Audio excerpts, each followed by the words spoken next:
fixed time. You know, somebody can make up the fast of Ramadan at any time, right? A person who has made a general vow can fulfill that vow at any time. And people who have to do kafara, it could be any 2 months. You know, it doesn't have to be, you know, it doesn't have to be immediately after the month of Ramadan. It could be at any time.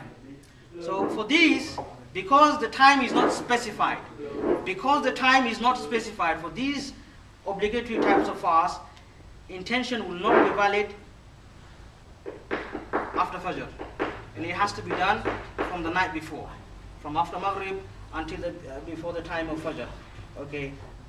And the Rasul sallallahu alaihi wasallam said, "Man lam yubayyit as-siyam min al-layli fala siyama lahu."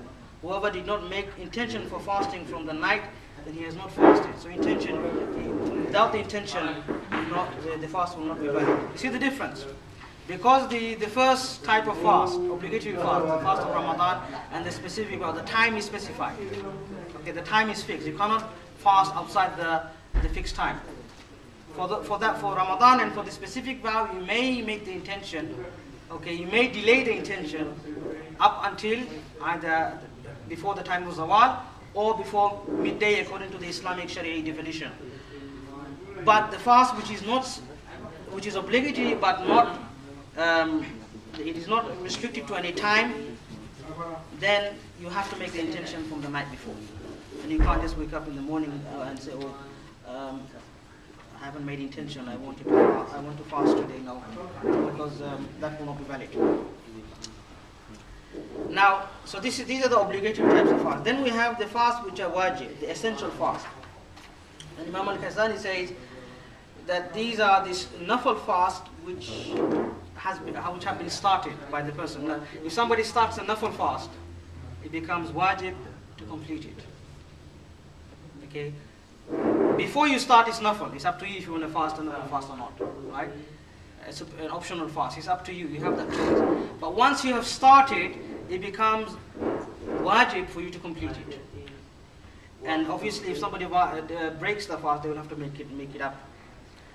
So that's the wajib fast. And the third type of fast are the nafal fast, the supererogatory fast, and it's all, you know, non-obligatory fast, and there are many, and we are not going to go into the details because the discussion here today is on Ramadan.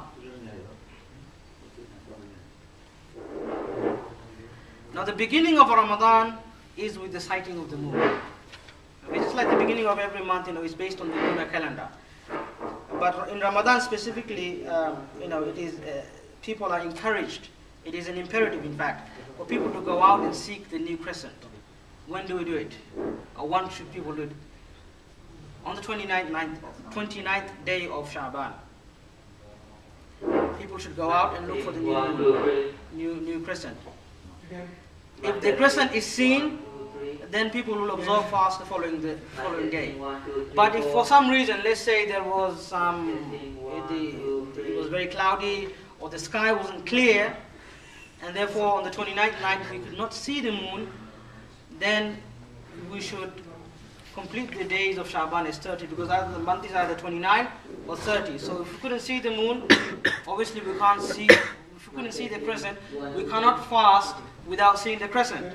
So we will just complete the month as 30, and then we will fast the following day.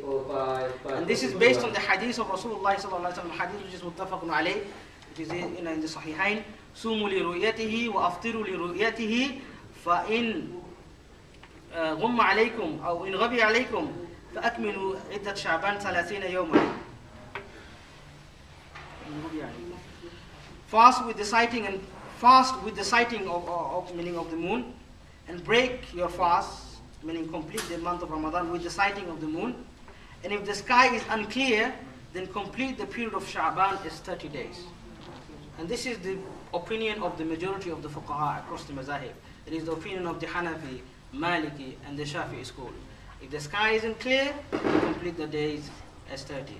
Except for Ahmad ibn Hanbal and his school, whereby they say, if the sky is clear and the moon is not seen, then we complete the days as 30. But if the sky isn't clear, according to the Hanbali Mazhab, if the sky isn't clear, then they start fasting on the following day. And they base it on another variation of the hadith, فَقْدُرُوا لَهُ, Rasulullah said to estimate it. And one of the interpretation they give of estimating it is because the month can be 29 or 30. So there is a possibility the following day is the day of fast. So based on that hadith, according to the Hanbali school, they would fast even when the sky isn't clear. They would just estimate it and they would start fasting the following day. And that's only when the sky was not clear. Whereas if the sky was clear, according to them, and the moon wasn't seen, then they would not fast the following day. They would just complete the month as 30. Now, if there is some obstruction, if the sky wasn't clear, and then somebody sees the moon, the crescent, the imam or the qadi, the judge, will accept the testimony, the shahada of an upright Muslim. Someone who is considered upright. There's no, he's not known for any, there isn't any fault in that person. Whether this person was a male, female, or even a slave, obviously it's from a Muslim. But if there is no obstruction, if the sky isn't, if there isn't any obstruction in the sky, then a single testimony will not be sufficient until a large group of people observe the moon. Because when the sky is clear, then obviously there is a possibility that other people can see it as well. Therefore, a single report then will not be accepted. Now, for the Eid, on the other hand, at the end of Ramadan,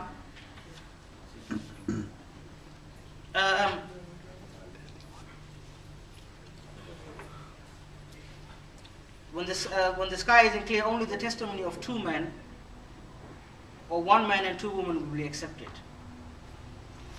But if there is no obstruction, if there isn't anything to prevent our vision, sighting of the moon, then again it has to be seen by a large group of people. So these are the 2 differences. For the ending of Ramadan, be a bit more extra cautious. Okay, a single narration or single witness is not accepted when the sky isn't clear. It has to be 2 men or 1 man and 2 women. Now, we've already mentioned the time of fasting is from the rising of the second dawn until the setting of the sun. Those who have been attending the fiqh class will know the difference between the first dawn and the second dawn. The first dawn is the false dawn, Brother Chris will remember, and the second dawn is the actual time of the Fajr.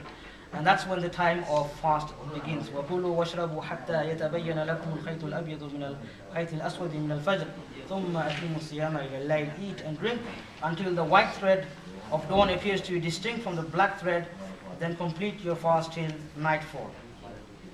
And as we have said, fasting is to abstain from eating, drinking, and sexual intercourse by day with intention. So these things have to be there. You have to abstain from food and drink, if people are married, from sexual intercourse during the day, and there has to be the niyyah. If any of these are missing, okay, if somebody eats, and there's no point of him calling himself there's no point for, how can someone eat and fast? And how can somebody fast without intention? All acts of ibadah are based on intention. إِنَّمَا الْأَعْمَالُ بِالنِّيَّاتِ وَإِنَّمَا لِكُلِّ امْرِئٍ مَا نَوَىٰ.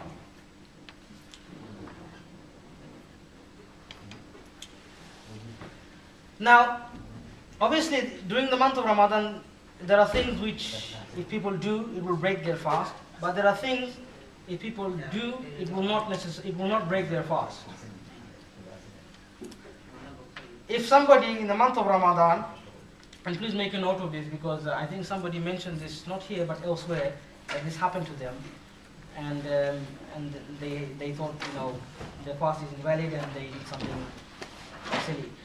If somebody during the month of Ramadan, during the day, when they were meant to be fasting, ate or drank or had sexual intercourse out of forgetfulness,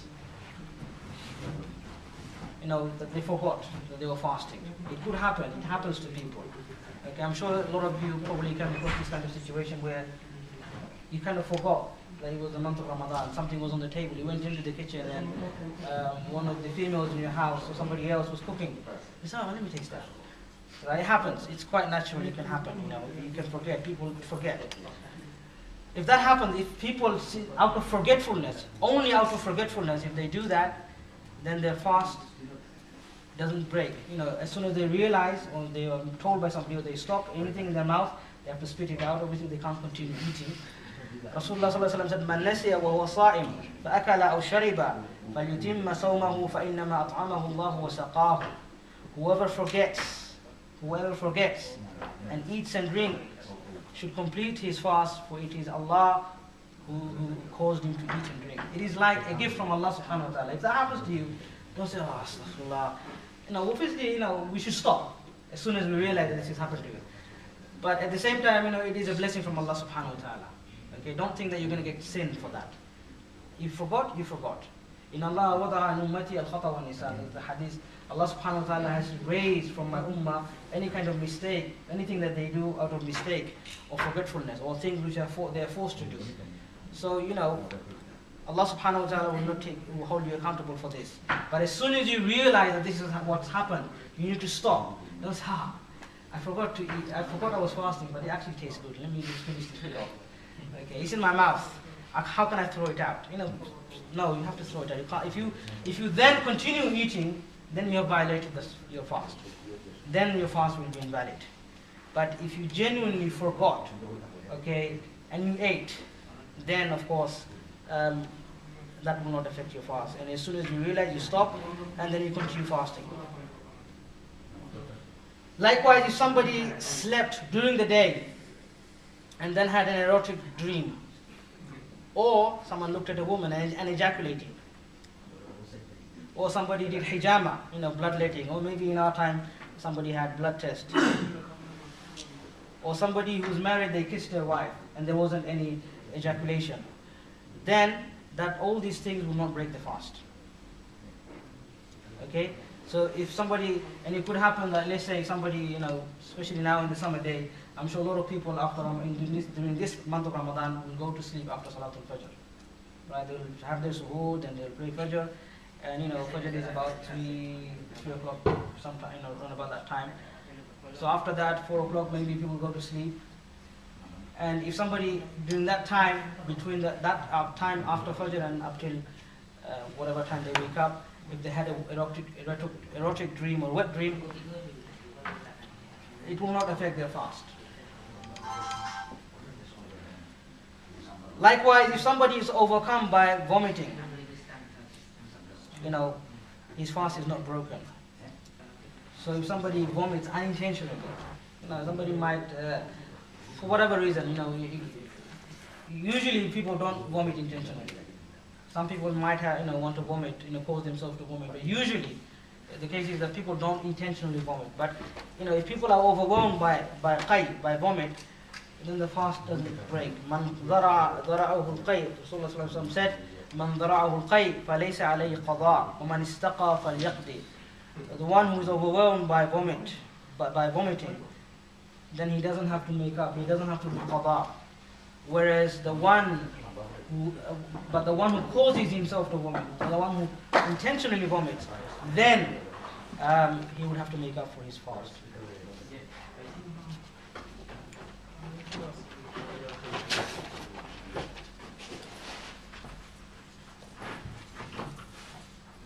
Also, the scholars mentioned if somebody applied kuhl, I don't know what you call that in English, I think it's the same thing, on their eyes.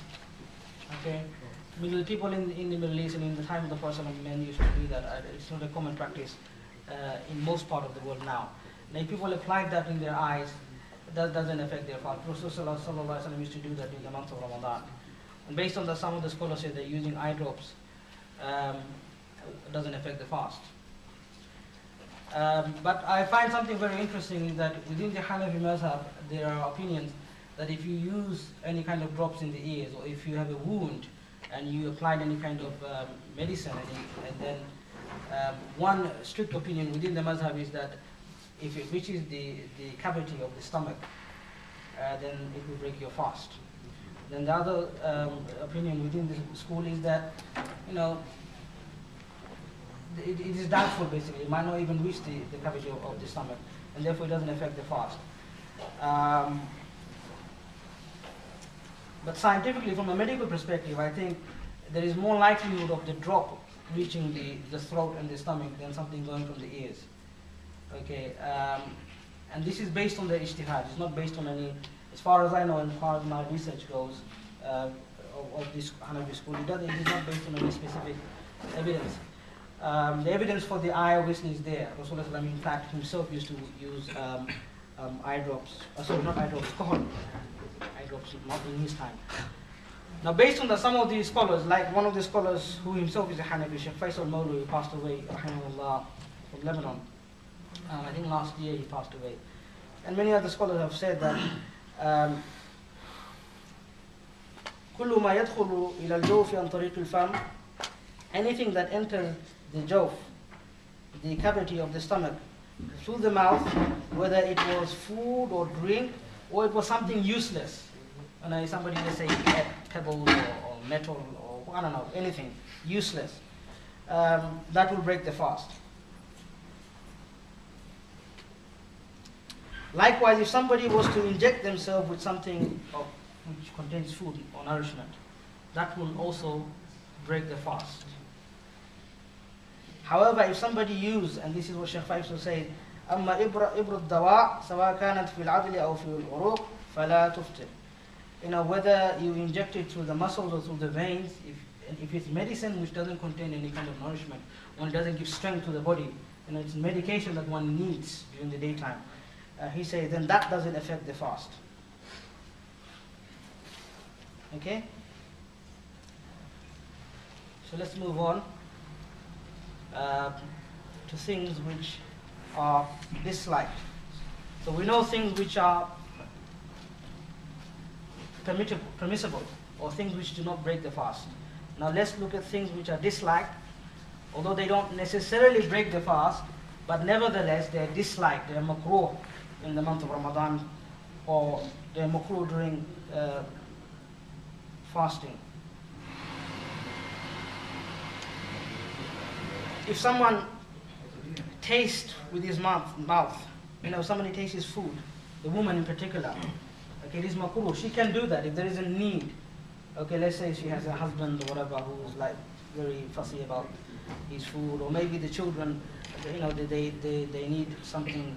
Their food has to be according to some, the expectation of the food is that it needs to be that much salt, or that, less salt or whatever, or less spicy or more spicy. Allahu Alam. Only for that necessity, a woman or even a chef who is cooking for other people may taste the food without eating it. Tasting and eating are not the two things. Just tasting, just to make sure that the food is okay. Now this is permissible, but it is disliked. Likewise, it is disliked for a woman to chew the food for an infant. Let's say somebody has a baby, an infant child who doesn't have, who is unable to chew the food. Okay, the woman can chew the food for that child, but it is disliked. Okay, it is always best to look for somebody else who can do that for her. Say somebody else who is not fasting, like a woman who is menstruating, or a woman who has postnatal bleeding. Those two types of people, it's haram for them to fast. Now they can chew if there is someone like that in the house, they can chew the food for the child. But if the woman has to do it, then she can. But it is of course something which is disliked.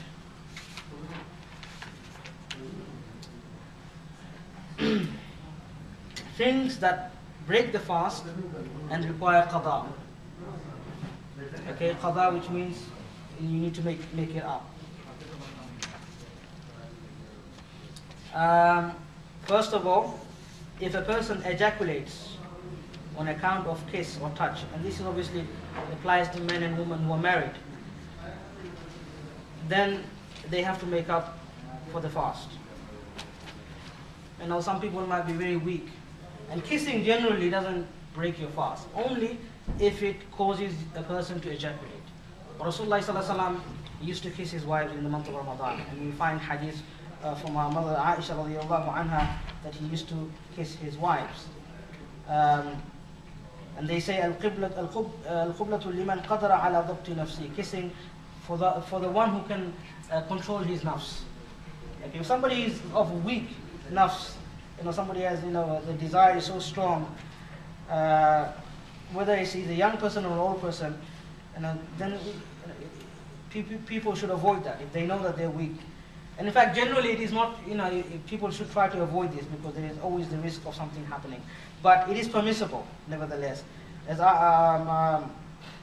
we are told in the hadith, كان رسول الله صلى الله عليه وسلم يقبل وهو صائم. This is hadith in Bukhari and Muslim.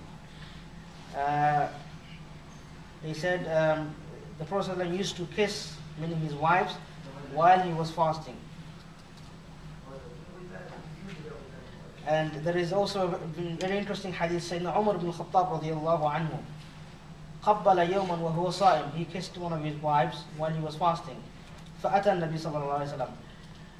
And he was quite worried. And he came to the Prophet صلى الله عليه وسلم. فقال صنعت اليوم أمرا عظيما. I've done something big today. He thought that he committed a major sin. قبلت وأنا صائم. I kissed while I was fasting.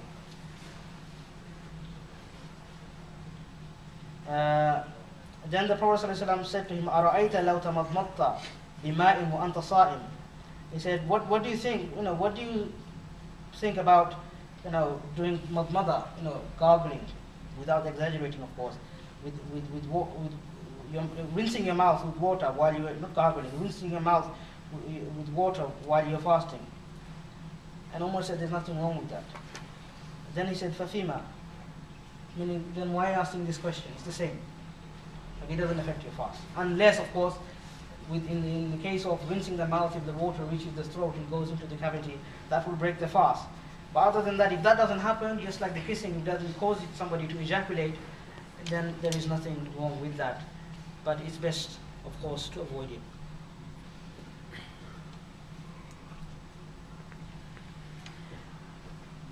Some of the stuff that comes in the fiqh book, when the scholars, they discuss certain things, we shouldn't think, because the next bit I'm going to mention, they mention certain action, if you do them, then this is the ruling. But sometimes, they don't go into the details with regards to the action itself, whether it is lawful or not, but they only talk with it in the context of that, of Siyaam, for example. When it happens in the month of Ramadan, someone did do that, it will not affect the fast. But there are certain actions you can find that outside the month of Ramadan, outside the Fiqh of Siyaam, they are not permissible. And I'll come to those in here. They say that if somebody has intercourse other than the private parts and ejaculated, then they just have to basically make up the fast, and there's no kafara. Usually sexual intercourse will make it up. It will be obligatory on that person to do kafara, which is to fast 2 consecutive months. But if it's not through the if it's not through the private parts, then there is no kafara. And likewise, they go on to talk about animals and all that. But that's, like I said, it is only discussed in relation to fasting. But somebody having intercourse, the types of intercourse with animals and through the anal, for example, these are things which are not permissible generally. If one, and we mentioned that, if somebody vomits intentionally, and then that will require him to make up the fast. But of course, there is no kafara in that. Just make up the fast. And now if someone, and this happens, again, this is something that can happen to people. If somebody, obviously for the fast we need to take suhoor. Okay? It is sunnah. Tasaharu fa inna fi suhoori barakah. Our beloved sallallahu alayhi wa sallam said, take the pre-dawn meal because in it there is barakah. If somebody got up to take suhoor and they were having this suhoor, they got up. And what happened was, they didn't realize that the Fajr time has started. The time of suhoor has expired. And then, for such a person, they have to make up the fast, but they don't have to do kafara. Meaning they don't have to fast 2 consecutive months, like the other ones I've mentioned. Okay, if that happens, the person has to make up for their fast. Don't think, oh, my fast is okay because I forgot. No, this is here it doesn't apply. Okay, you're alert. You need to know what's happening. Is it Fajr time now? You need to make sure the time is right before you start eating. You're alert. You're not, the excuse of forgetting, it doesn't apply here.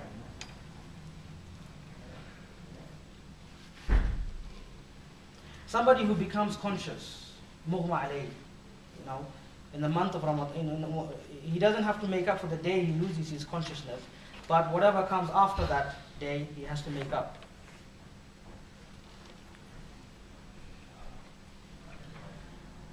But, okay. Likewise, if a woman menstruates, she has to stop fasting. You know, menstruation, the haid, is one of the things that prevents people, the woman from fasting. It is haram for the woman who's menstruating to fast. The fast will not be acceptable, it's not valid. Just like she's not allowed to pray. But the difference between the prayer and the fast is that a woman would have to make up for the days that she missed of the fast, and the prayer she doesn't have to make up for. Likewise, it is not related to Ramadan, but you need to know this ruling I already mentioned. If somebody starts a voluntary fast, before you start the voluntary fast, it is a voluntary fast. You have the choice whether to fast or not. And As-Sawm Al-Muttaqoon amiru nafsi in sha'a sama wa in sha'a la yasum. Okay? The person who wants to observe a voluntary fast, he is the amir of himself. If he wants to fast, he can fast. If he doesn't want to fast, he doesn't have to fast. But that's before you start the fast. But once you start the voluntary fast, it becomes wajib for you to complete it. And if you break it, if you start eating, then you have to make up for it. Now we move on to things which require kafara. Kafara, what is kafara? Kafara means atonement or expiation. The word kafara comes from cancelling. The word kufr, kafara, you want to deny. And when we talk about kafara, it means an atonement. Because you've done something wrong, something major, and you need to basically cancel that sin, wipe out that sin, and this is done through kafara. And kafara is obligatory on a person who deliberately, intentionally has sexual intercourse in one of the two passages. And again, this is mentioned in the fiqh books, although sexual intercourse is only allowed to one of the passages, not both. And whoever eats or drinks something intentionally. So in these two situations, kafara becomes obligatory. So if somebody eats intentionally, or somebody deliberately has sexual intercourse, either through the front or the back passage, then kafara is obligatory upon that person. Imam Shafi, of course, he disagrees with that. Imam Shafi is of the opinion that kafara is only obligatory on a person who has sexual intercourse deliberately, and not on a person who deliberately eats. According to the Shafi school, kafara is only for sexual intercourse, and if somebody intentionally, deliberately eats, then the Shafi school, they say that the person only needs to make up for their fast. And as far as I know, I think the Imam Malik and the Hanbali school are the same as the Hanafi school with regards to kafara. So if somebody does deliberately eat, then they will have to make up for their fast. And there is a hadith about a man who came to the Prophet ﷺ while he was fasting, and he basically had intercourse with his wife. And he came to the Prophet ﷺ and said, Halaktu ya Rasulullah, I'm ruined, O Messenger of Allah. Okay, basically someone who deliberately did it. In fact, the hadith doesn't specify. But from the meaning that the scholars have extracted from this is that the person, he couldn't control himself, and this is what he did. He had sexual intercourse. Rasulullah said, what has caused you to become ruined? وَقَعْتُ عَلَى امْرَأَتِي فِي رَمَضَانَ, I had sexual intercourse with my wife in Ramadan. Then the Prophet ﷺ, he explained what he needs to do in order to, the kafara, kafara, there are different types of kafara that one can do for that. He said, هَلْ تَجِدُ مَا تَعْتَقِدُ رَقَبَةً, do you find anything to free a slave with? That's one of the forms of kafara. Freeing a slave was something that could be done in those days, but nowadays, obviously as kafara, we can't do that. We don't have slaves to free. Slavery, alhamdulillah, has ended. Although I'm told that in some parts in Africa that still does take place. So maybe somebody wants to travel there and just free a slave, So the man said, I can't do that, O Messenger of Allah. I don't have anything to free a slave with. He said, فَهَلْ تَسْتَطِيعُ أَن تَصُومَ شَهْرَيْنِ مُتَتَابِعَيْنِ, and he said, can you fast 2 consecutive months? And the Messenger said, La, I can't do that. فَهَلْ تَجِدُ مَا تُطْعِمُ سِتِّينَ مِسْكِينًا, then the Prophet said, do you have anything to feed 60 poor miskin with, poor person? Do you have any food to feed 60 poor people. And he said no. So these are the valid forms of kafara, either to free a slave, to fast 2 consecutive months, or to feed 60 miskin. Okay. Now with regards to this person, and this is something the scholars is specific to this man, even that he couldn't do. He said, then the Prophet he said, he went, and the man was, he sat down. This person, he sat down, and the Prophet came back with a handful of, with some dates, and he said, "Tasaddaq bihaza, take this and feed the poor." And what did the man say? He said, فَهَلْ عَلَى أَفْقَرْ مِنَّا فَمَا بَيْنَ لَابِتَيْهَا أَهْلُ بَيْتٍ أَحْوَجْ إِلَيْهِ مِنَّا. He said, there isn't any other people in the vicinity of Medina, there isn't any other people, family, there isn't any family that is more poorer than my family, my own people. Now, if it was one of us, by the way, and someone like this came to us, we would probably get very angry with them. But look at the prophetic method, the prophetic way of dealing with this person. And sometimes we forget, Rasulullah sallallahu alaihi wasallam is the rahmatul lil alameen. And when we study his seerah, when we study his hadith, we see this. فَضَحِكَ Rasulullah sallallahu he laughed. Rasulullah sallallahu never used to laugh like this. Usually he would not laugh so excessively, but on that occasion he laughed excessively that his molar teeth could be seen. حَتَّى بَدَتْ نَوَاجِزُهُ. And he said, إِذْهَبْ فَأَطْعِمْهُ أَهْلَكَ. Go and feed your people. Subhanallah. This is from the rahmah of Rasulullah sallallahu alaihi wasallam. إِذَا رَحِمْتَ فَأَنْتَ أَبٌ وَأُمٌّ هَذَانِ فِي الدُّنْيَا هُمَ الرُّحَمَاء. Ahmad al-Shawqi, one of the poets from Egypt, he said about the Prophet sallallahu alaihi wasallam's love and his compassion towards the believers. He said, إِذَا رَحِمْتَ, when you show mercy and compassion, فَأَنْتَ أَبٌ وَأُمٌّ, then you are like the father and the mother. هَذَانِ فِي الدُّنْيَا هُمَ الرُّحَمَاء. And these two people, the mother and the father, the parents, are the most compassionate of all people. So your rahmah is like the rahmah of the parents. And in fact, I would say even more than Shawqi, and say the rahmah of Rasulullah sallallahu alaihi wasallam is far greater than the rahmah of our parents even. Because even our parents will not deal with us in this way. Okay, now we come to the people who are exempt, or who be excused from fasting.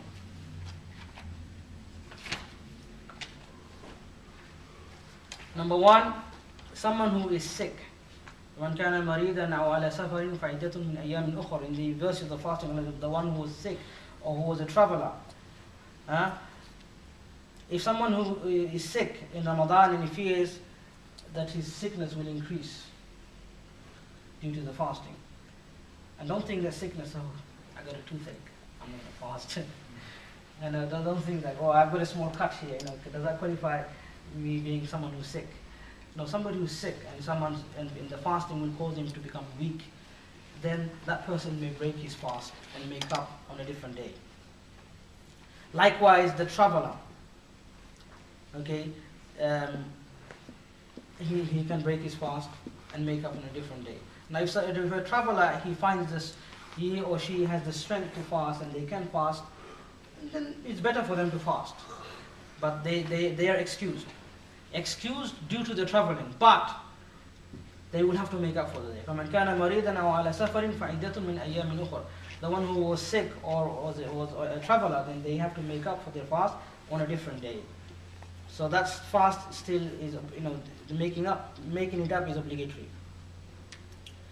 Likewise, a person who is hamil and a woman who is hamil, who is pregnant, and a murdi', a person who is breastfeeding, if they fear for their children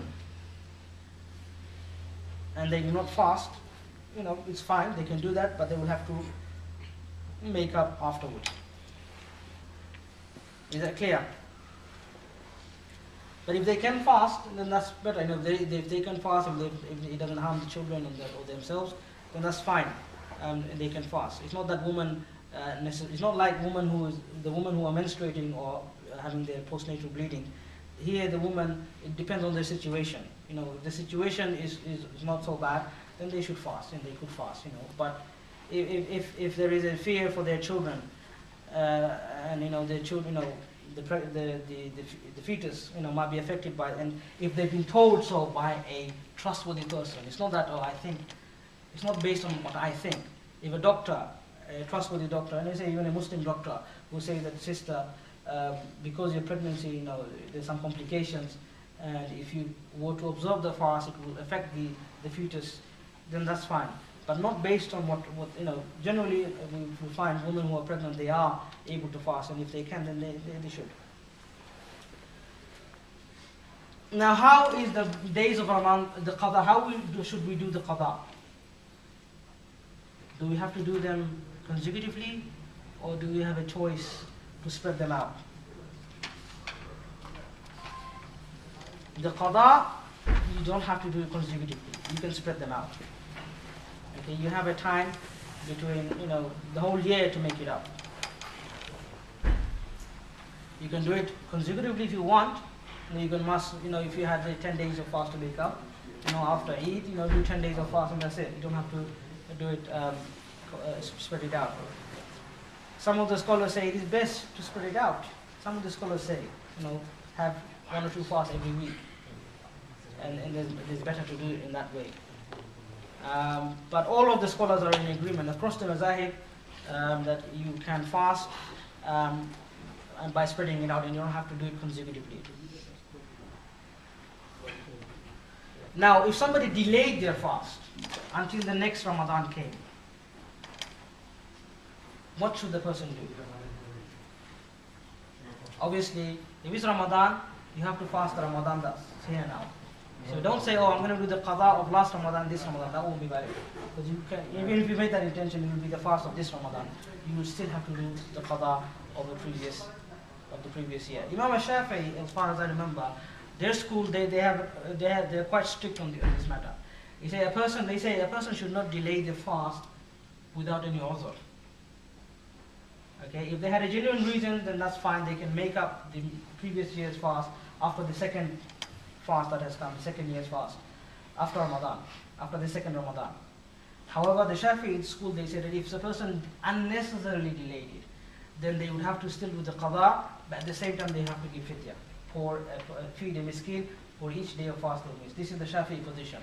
But in the Hanafi school, they're not as strict, person, whether it was due to uzr or not, although you shouldn't delay it unnecessarily, but if you can make up afterwards, and you don't have to do fidyah on top of that.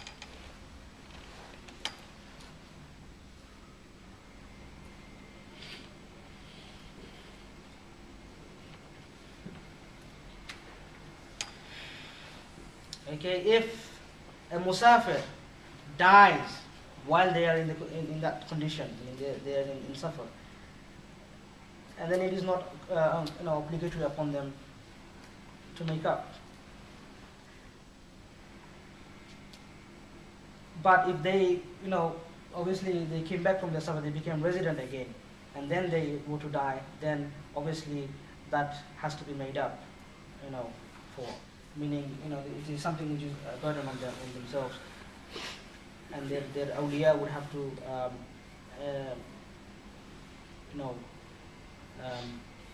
feed miskin for the days of fast that they missed. Now, also the elderly and the people who suffer from chronic illness, what is the ruling concerning those people? When people become really, really old, okay, and the old age can prevent them from fasting. And likewise, some people who suffer from severe illness, not someone who is like sick for a couple of days and afterwards they hope they will become better. Okay, we talked about sick people, people who are ill, they can not fast but make up their fast when they become better. But what about those people who don't have any hope of getting better? For those people, obviously they can do iftar, they don't have to fast, but they will have to feed a miskin for each day of fast they missed. Okay, they do fidyah. Fidyah is to feed a miskin, and there is a hadith in which Rasulullah talks about the elderly in particular. He said that it has been رخص للشيخ الكبير أن يفطر ويطعم عن كل يوم مسكينا ولا قضاء عليه. This hadith is narrated by Ad-Daraqutni and Imam Al-Hakim said it is sahih. And that Allah subhanahu wa ta'ala, dispensation has been given or to the elderly to break their fast and to feed a miskin for each day of fasting. وَلَا قَضَى عَلَيْهِ, and they don't have to make up for any of those days because they can't anyway. So they are the only ones who have been given this dispensation, this rukhsa. Somebody who's genuinely sick for a short period of time, they can't give fidyah because they can make up their fast afterwards.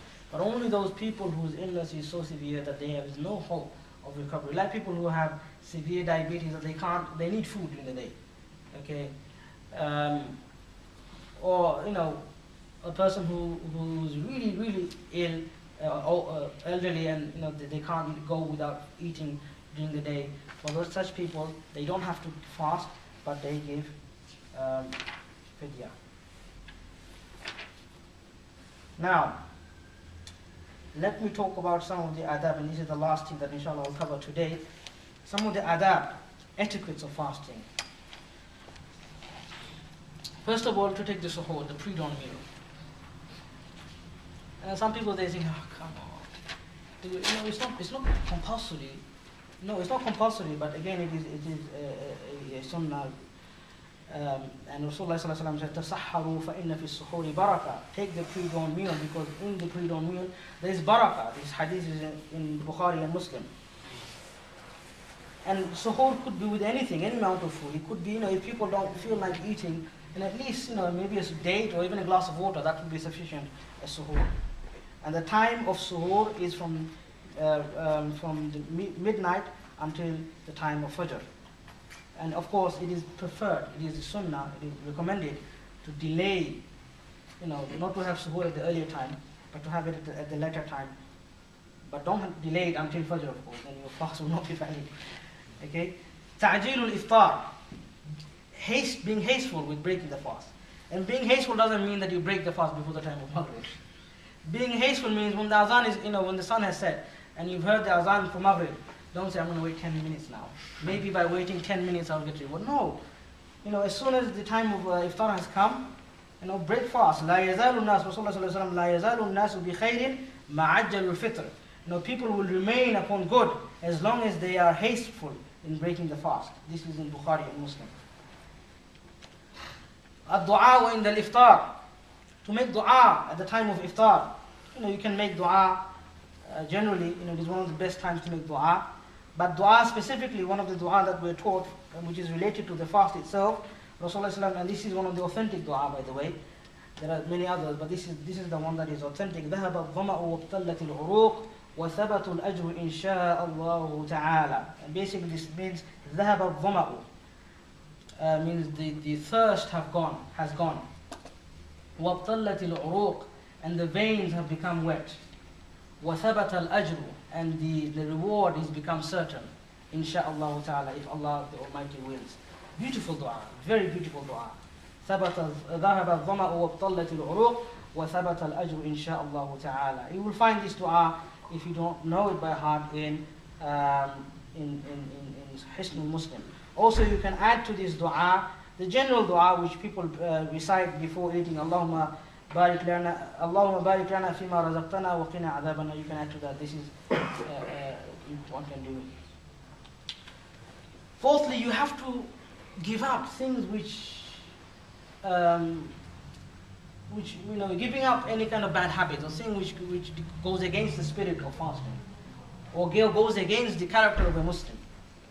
Muslims, we should not commit sins anyway. But in the month of Ramadan especially, come on. And the sins that we're talking about, things like backbiting, lying, slandering, engaging in vain talks and so on, and everything else which is generally considered haram in Islam. Because at the end of the day, the purpose of fast is what? The purpose of fast is to attain taqwa. And how can you attain taqwa? How can you attain piety while you're lying and backbiting and insulting other people and slandering, getting angry and shouting and debating and swearing? People do that a lot. SubhanAllah, when I was in Syria, in Jordan in 2002, in Ramadan, people like, SubhanAllah, one brother, we were in the taxi, and this Muslim taxi driver, he got so upset. Because the brother, he basically said, you want a ride? and the brother, he got upset as well, and the taxi driver got upset. And he got so upset, he got into another taxi. This taxi driver was insulting him so much. He was using, the language he was using, subhanAllah, it's the first time I've heard people using such language in Arabic. And it felt to me that this kind of language is not appropriate for Arabic language. Because we're used to hearing azkar and Quranic verses and beautiful speeches in Arabic, but we're not used to hearing bad words in Arabic language. So brother asked me, what is he saying? He said, it's best not, just leave it, it's not that nice. But the thing is, this person was probably fasting as well, but I think the reason why he reacted is because of the heat, and obviously he must have been very hungry, and he reacted. And also, this person, of course, doesn't realize or doesn't know that the purpose of fasting is to attain taqwa, is to purify ourselves internally and externally from all kinds of sins. And he has not understood the objective of fasting, because if he did, then he would not have done that. And the beloved Messenger ﷺ said, لَيْسَ الصِّيَامُ مِنَ الْأَكْلِ وَالشُّرْبِ. Fasting is not to abstain from food and drink. إِنَّمَا الصِّيَامُ مِنَ اللَّغْوِ وَالرَّفَثِ. Fasting is from all kind of vain talks. And kind of foul talk or vain talk. فَإِنْ سَابَّكَ أَحَدٌ. And look at this beautiful advice that the beloved ﷺ gives. فَإِنْ سَابَّكَ أَحَدٌ. And if anyone insults you, أو جَهِلَ عَلَيْكَ, or behaves foolishly towards you, فَقُلْ إِنِّي صَائِمٌ. Then tell him, إِنِّي صَائِمٌ, I am fasting, I am fasting. But a lot of the time people don't do that. We need to retaliate. Oh, how dare he speaks to me like this? Does he know I'm fasting? Especially when you're driving, and this year, subhanAllah, it's going to be very difficult. Driving with all these Olympic things happening around you, subhanAllah, it's very easy that you might lose your temper. Whether you're using public transport or whether you're, imagine somebody pushes you in the train or in the bus, get off. On a normal day, you might not get that upset, and you might not be so upset. But Ramadan, because you're hungry, you might just click. That's why you need to be very cautious, and you need to really, really be aware. The reason, the month you're in, and you need to understand that the beloved Sallallahu told us that anytime we find ourselves in this kind of situation, we need to control ourselves. This inni sa'im is not for the person who's insulting you. This is you reminding yourselves. Some people say, what's the purpose of telling somebody who's not a Muslim, inni sa'im? The advice is to yourself. Remind yourself, you are fasting. Okay, obviously it's not going to matter to him. من لا يدع قول الزور. Prophet ﷺ said, من لا يدع قول الزور والعمل به فليس إليه حاجة في أن يدع طعامه وشرابه. Whoever does not leave falsehood in speech and action, then Allah subhanahu wa ta'ala is in no need of him abstaining from food and drink. Some of the scholars, by the way, and this is a minority opinion, and I think this opinion is held by people like Ibn Hazm, they say, and there are actually some narrations, I'm not sure how authentic they are, that if backbiting in particular breaks your fast. Riba breaks the fast. Anyway, fifthly, al-iktharu min al-amali salih. We need to do more and more good deeds. We can't be in a month of Ramadan kathara. And I saw this Facebook status somebody's. And on a normal day, people, when you ask them what time is Maghrib, they say, I don't know, bro. Phone up the mosque, they'll tell you. When the month of Ramadan comes, you ask anybody when is Maghrib, they know. Okay, because they're always looking at the clock and they know. They memorize it every single day. Today is going to be 8 past 9. Tomorrow, they know it. Okay, and that's the only thing they're concerned about. No, Ramadan is a month in which the ibadat, the rewards of the ibadat are multiplied manifold. Okay, and so we should not waste this opportunity. We should do more and more good deeds. Even our beloved Messenger Sallallahu Alaihi Wasallam, we know how much he used to do for Allah Subhanahu wa Taala, how much prayer he used to do, how much charity he used to give. We can never compare the Prophet Sallallahu Alaihi Wasallam's action even outside of the month of Ramadan. But in the month of Ramadan, كان رسول الله صلى الله عليه وسلم أجود الناس وكان أجود ما يكون في رمضان. He was the most generous of people, and he was even more generous in Ramadan. حين يلقاه جبريل, and Jibril used to meet him. وكان يلقاه في كل ليلة من رمضان فيدارسه القرآن, and Jibril will meet him every night during the nights of Ramadan, and then with him he would revise the Quran, go through the Quran. We need to strive more and more to do good deeds. Man qama Ramadan. Sometimes people they eat and they become so lazy. During the daytime we need to do to give charity and come to the mosque and pray in Jama'ah and do more and more nafil. Recite Quran and whatever good acts we can do, if we have the time and opportunity to do, we should do those. And also during the nights of Ramadan, we need to do Qiyamul Layl. Whether you attend a masjid to do it or not, I'm not going to say that it's obligatory for you to do that, because Qiyamul Layl in Jama'ah, obviously Tarawih Sunnah Mu'akkada. But even if you cannot attend the mosque, do it at home at least. Don't waste that opportunity by sleeping or playing with your mobile. Facebook should be banned in Ramadan. Okay, no Facebook, no internet, no email, no television. I'm not giving a fatwa here, but I'm just telling you, stop. And you see that you have plenty of time, because sometimes people complain, I've got no time. What were you doing? Well, I was chatting with my friend on Skype. Okay, and the time just, or I was watching this very important documentary about David Beckham. Man qama Ramadana imanan wa ihtisaban ghufira lahu ma taqaddama min dhanbi. Prophet said, whoever does Qiyamul Layl in Ramadan with iman, with faith, and with anticipation of reward from Allah, then all his past sins will be forgiven. Okay, I will stop here inshallah, and if you have any questions, comments or clarification, you can ask inshallah.